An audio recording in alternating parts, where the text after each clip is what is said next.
So Professor William, it's a great honor to meet you and to talk to you. And we are grateful for your time, for finding time to address personally the Lithuanian audience on the occasion of the Lithuanian translation of your renowned embedded formative assessment. It is really an event for the education community in Lithuania. Formative assessment is widely discussed, especially in the context of ongoing curriculum reform. We are transitioning to the competence-based curriculum, and it seems that the education community agrees that current assessment policies and dominant practices in the classroom, they are kind of a bottleneck that might hamper the implementation of the reform.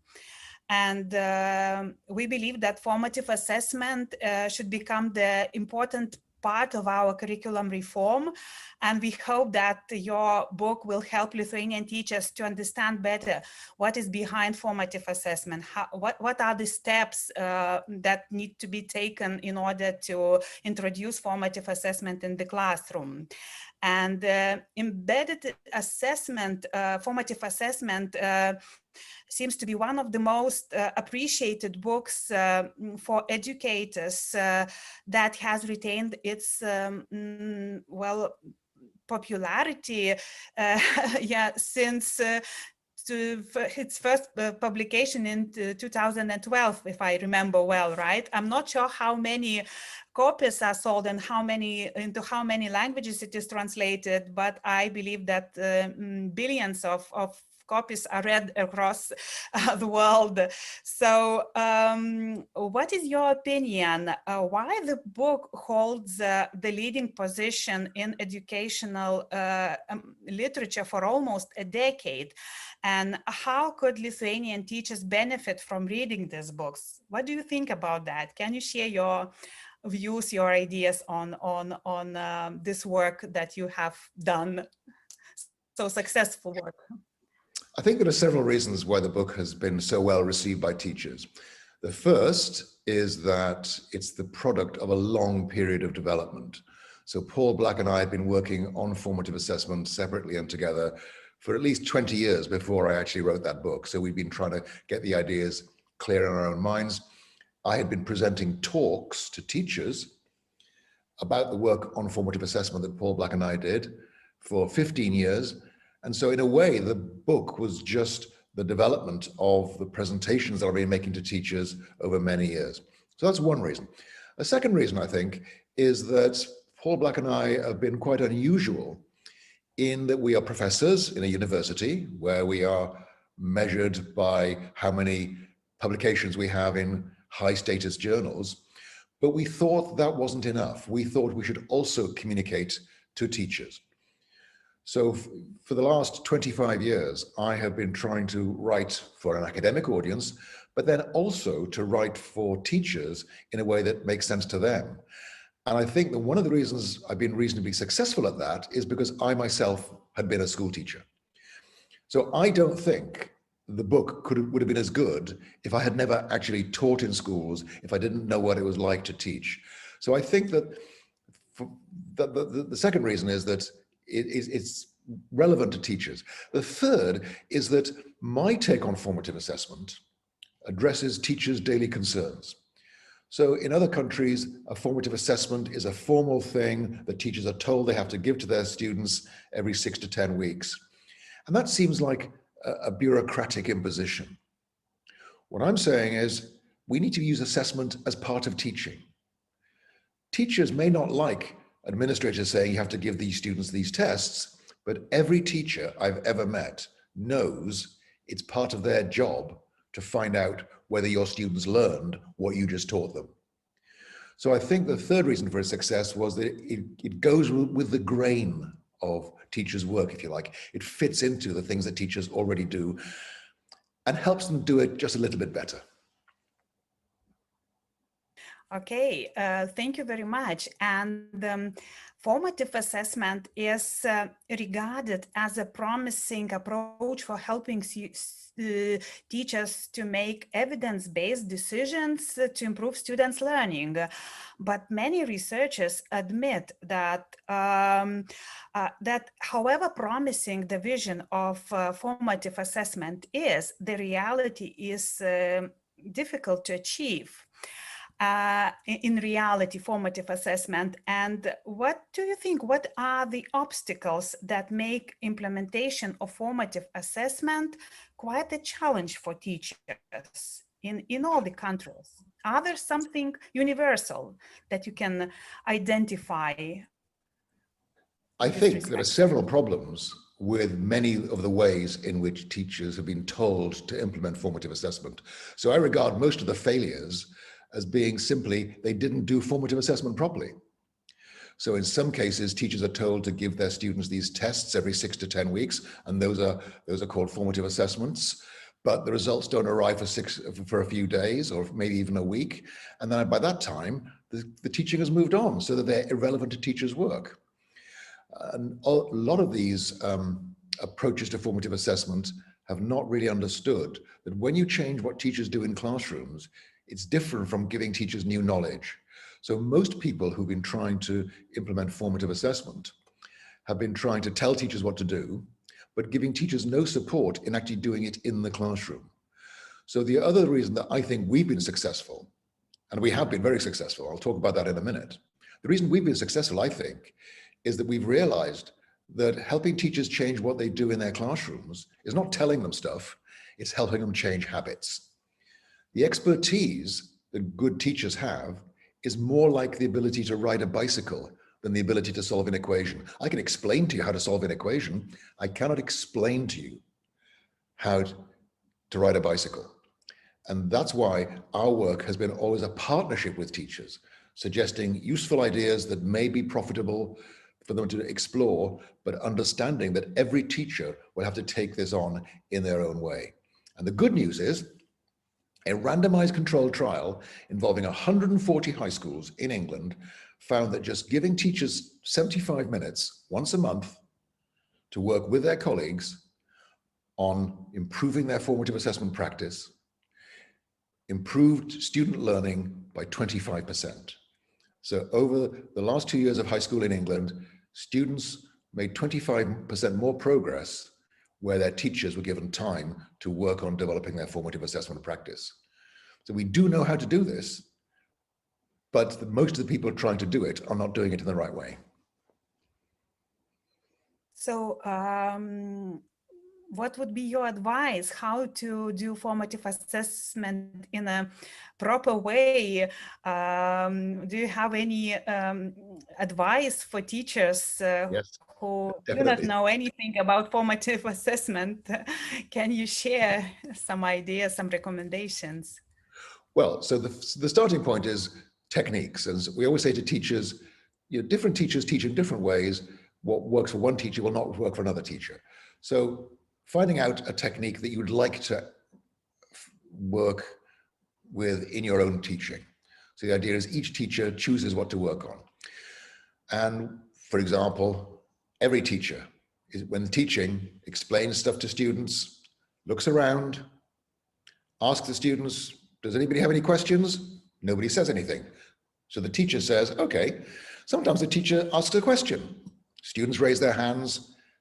Maybe 6 students raise their hands. Teacher chooses one of those students. If that student gives the correct answer, the teacher says, good, and moves on. So by talking about this process of teachers making sense of students' ideas as a process of assessment, some people say it's just good teaching. But we're saying, if you think about this as an assessment process, you will be drawing attention to the quality of the evidence that you have for the decisions you need to take. So first of all, the questions you ask matter, because sometimes the students can actually answer the question correctly with a deep misconception. So better questions, and then broader evidence, not just hearing from the confident students, but also hearing from the students who never say anything. You cannot meet the learning needs of your children if you're only hearing from the high achieving, confident, articulate students. So those are the techniques. In terms of the process, I think we found 5 things that are particularly important in helping teachers adopt these ideas. The first is choice. Not telling teachers what to do, but telling teachers which formative assessment techniques would you like to explore in your own teaching. The second is flexibility. Encouraging teachers to adapt these ideas to make them work better in their own classrooms. The third is small steps. Changing your practice of formative assessment is a process of changing habits. It takes weeks, months sometimes, just to get into the habit of waiting longer at the end of a question. So we allow teachers to work on one technique for 6 months, if that's what they want to do. Then we also have to make teachers accountable. So we have to make sure that teachers are taking this seriously. So every teacher is required to have an action plan. This is what I'm working on. And we're going to hold you accountable for doing something with that. But then we also provide support from other teachers in the same schools. And those 5 things, choice, flexibility, small steps, accountability, and support. When those 5 things are present, we think it's highly likely that teachers will be successful in their efforts to develop their practice of formative assessment. And are there any advice how to sustain all these changes that are happening in terms of assessment in the classroom? How can we support our teachers in in their efforts to change the culture of, I would say this is a culture of assessment, learning-oriented assessment culture. So how can we, maybe politicians, people working on the national level, universities, how can we support teachers in this respect? Any ideas for the and any recommendations for the ministry? What would be your advice to us, national representatives of the national level in this? Well, I think the first thing to do is to recognize that teaching is a very unusual profession where it's almost acceptable, once you've been doing a job for a little while, for the teacher not to improve. We would be very worried if surgeons said, I'm not going to learn any new surgical techniques. I know enough for the rest of my career. And so one of the problems we have in education is we have people saying, once you're qualified as a teacher, that's it, you don't need to get any better. So I think the first thing at the policy level is to get rid of this idea that there are good teachers and not so good teachers, and say every teacher needs to be getting better, even if they're already the best teacher in the country. Every teacher needs to get better, not because they're not good enough, but because they can be even better. And then realizing that teachers are working as hard as they can. So when school leaders give teachers additional things to do, they forget to take things away from the teacher. I like to use the metaphor of teachers' plates are full, and you can't put anything else on a teacher's plate unless you take something off. And this is where schools are unusual. You see, in the business world, improving organizational performance is easy because there's always some waste. There are always things that people are doing that are not helping. But in schools, everything that teachers do helps students. So the only way to improve, and this is the really hard lesson for school leaders and for policymakers, the essence of effective leadership is stopping people doing good things to give them time to do even better things. Stephen Covey, the management guru, used to talk about a man trying to cut through a big log of wood with a blunt saw. And somebody said to him, "Why don't you sharpen the saw?" And the man said, "I haven't got time." That's what our teachers are like. Our teachers are so busy doing what they are doing, they don't have time to get better. And so I think at the policy level, we need to make very clear that teachers can be spending their time productively, even when students are not there. You know, the politicians want smaller classes, and they want schools open for longer. And so the result of this is that teachers are spending more and more time in front of pupils, in front of students. And that's not good policy. We need teachers having time to think and reflect, to plan good teaching, to observe each other. And that's the challenge, is to create an atmosphere where everybody understands that teachers can be adding value even when they're not in front of students. Yeah, thank you for saying this. And one more question, which I know how common it is to other countries, to Western countries. Maybe it's not so typical, you know, to solve the problems of this kind, but we historically, the assessment practices in Lithuania, they have been influenced by strict accountability tradition that characterized Soviet education system. And even now, 30 years after we regained independence, high stakes examinations are an indispensable part of our system. And on the one hand, they receive plenty of criticism every year, but on the other hand, many people cannot even think about refusing examinations and regard them as the only tool that ensure objective results.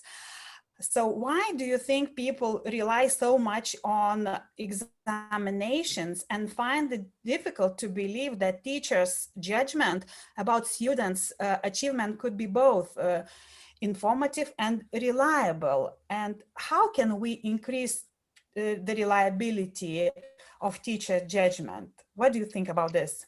Well, the first thing to say is that people who object to teacher assessment have some very valid concerns. Teachers do give higher grades to students who they like.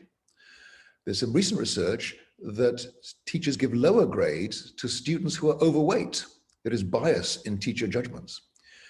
And so there are problems with teacher judgments, there are problems with examinations.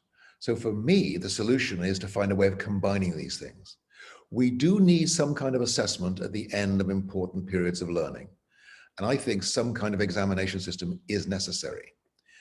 The interesting thing I find is that people always say, I'd love to do formative assessment, but we have a high stakes examination system. But they forget that Paul Black and I developed this work in England, which has a very high stakes examination system. So what we did in that randomized controlled trial is to show that if all you care about is increasing your students' exam grades, the best way to do it is with formative assessment. Formative assessment is the best way to improve students' grades on high stakes, externally set, government mandated examinations. So there's no contradiction here. And that actually is a much deeper point.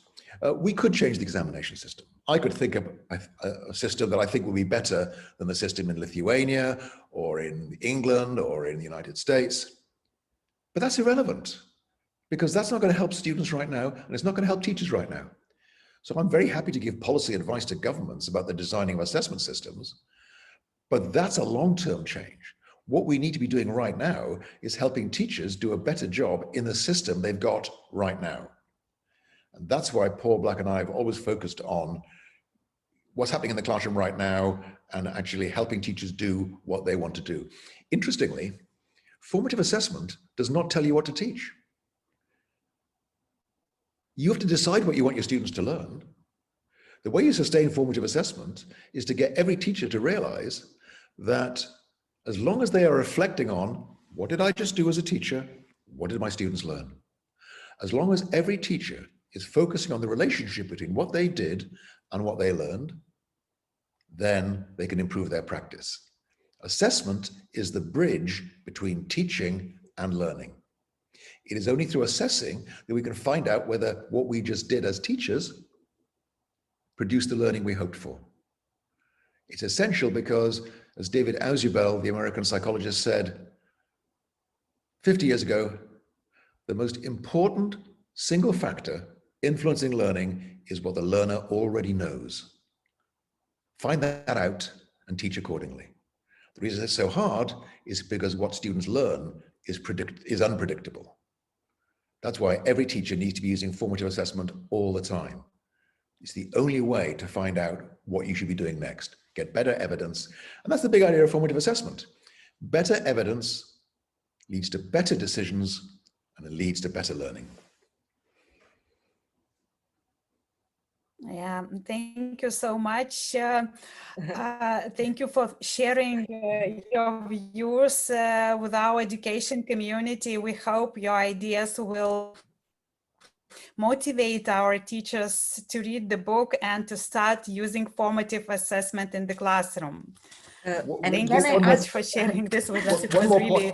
There's one more point that you can use if you want to. One more question. Many people have heard of Carol Dweck's ideas around growth mindset. The problem I have is that we haven't been applying it in the right way.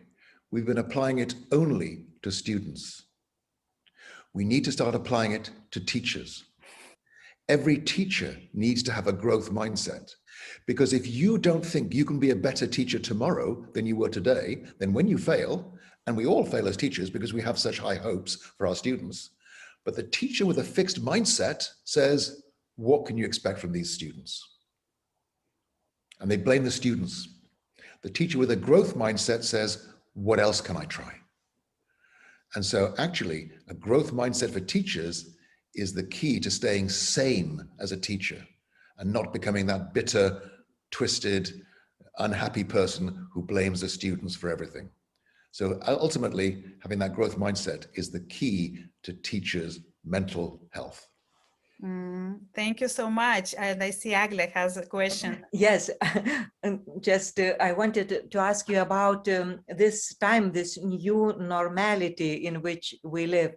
So what do you think, how it will influence education? So what kind of teaching and learning will be in the next year? So because there is a lot of speculation about it, about losses of student achievement and so on. So right. What is your opinion? So first of all, it's important to acknowledge there is no doubt that a lot of students have lost a lot of learning. But there are two kinds of learning loss. There's the learning loss that happens over, for example, a summer break. And there's the learning loss because students didn't have the opportunity to learn. And we have to be very careful, because if you test students straight after a summer vacation, they won't do very well, but that's because the stuff that they used to know is now harder to retrieve, but it's still there. And actually a quick refresher course can restore that quite quickly. The second thing to realize is that if you take a class of 11-year-olds in Lithuania, some of those students will be achieving at the level of the average 16-year-old, and some of those children will be still achieving at the level of the average 5 or 6-year-old. So in a class of 11-year-olds, you already have a 10-year spread of achievement. If they learn nothing during the pandemic lockdown, it'll be an 11-year spread of achievement. So teachers have always been coping with a wide range of achievement. It's going to be a bit bigger, but not hugely bigger. And so we shouldn't actually think we have to do something drastic. The question then is, should we teach differently? And many test publishers are saying we should test the students. That's not going to help. All a test does is tell you where along a line a student is. And knowing that student is 6 months behind where they should be does not tell you how to teach that student better. You need formative assessment. Some test publishers are suggesting that you can do diagnostic testing, but in fact, it's not very well appreciated, but diagnostic testing is rarely helpful in that the scores on the different aspects of the subject aren't very different. You might as well use the whole test score. So the important point is this: when the students return after a long break, you need to refresh their memories, you need to actually assess them, you need to find out where they are, but you don't do it in a big test. You do it topic by topic. So if you're going to be teaching a particular topic, then you ask the students some questions about the thing that you're going to teach them. And actually that questioning has two benefits. It tells the teacher where to start their teaching, but being questioned on something that you're about to learn actually makes the learning stickier, and therefore it benefits students. So the answer to what should we do with the students returning from closures of schools caused by the coronavirus pandemic, formative assessment. Don't do anything else. There's no better way to improve student learning. And if you try these heroic things like testing, then you're probably going to make mistakes. Some countries are using what are called multi-tiered systems of support. So they're putting students who are falling behind into smaller groups. Now that doesn't work if the teachers who are teaching the smaller groups aren't as good as the teachers teaching the big groups. So here's the problem. If you take a child out of a class of 30 and put them in a smaller group of 5, the chances are the teacher teaching that smaller group of 5 won't be as good a teacher. If they were, we'd have them teaching classes of 30. And because the quality of teachers is limited, then if we take students out of the mainstream class and put them into a smaller class, they usually get less good teaching. And here's the problem. The class size effect is smaller than the teacher quality effect. And that is why when students are taken out of classes to help them catch up, in most cases where this has been tried in the US, it made things worse, not better. So if you're serious about improving outcomes and closing achievement gaps and addressing the loss of learning, the only way to do it is to have the students spending more time in school. Longer school days, maybe longer school weeks, maybe longer school years. I'm not sure that's the right idea. That may not be necessary, but I've heard some very alarming forecasts about how disastrous the lives of these young people are going to be. But I think most of those claims don't stand up. I think we have to think very carefully about, do we really want to push students so hard while they're still at school? 50 years ago, maybe even 30 years ago, I would have said yes, because school was where students learned. But here's the problem. The amount you can learn by the time you're 18 is no longer enough. Every child is going to have to become a lifelong learner because most of what they need for their lives hasn't been discovered or invented yet. So here's the problem. No matter how much we teach our students, if we kill the passion for learning that every 4-year-old has, if our children leave our schools at the age of 18 not wanting to learn, no matter how much we have taught them, we have failed them. So I think there's a very difficult balance. We could actually work really hard to restore the lost learning, but if that makes our students unhappy, then it will not be a success. So formative assessment is an answer. That's the answer. Is an answer. So we are on the right way then. Absolutely. Okay, so thank you, Professor. It was really exciting to meet you and to talk to you, and we wish you all the best, and we hope we'll have more. We will have more opportunities to meet you in the future as well and to talk to you. Great.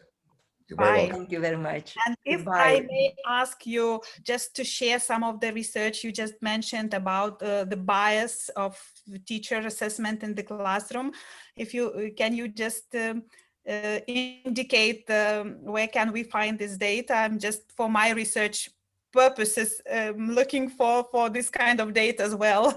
A former student of mine, Robert Coe, C-O-E, Robert Coe, has written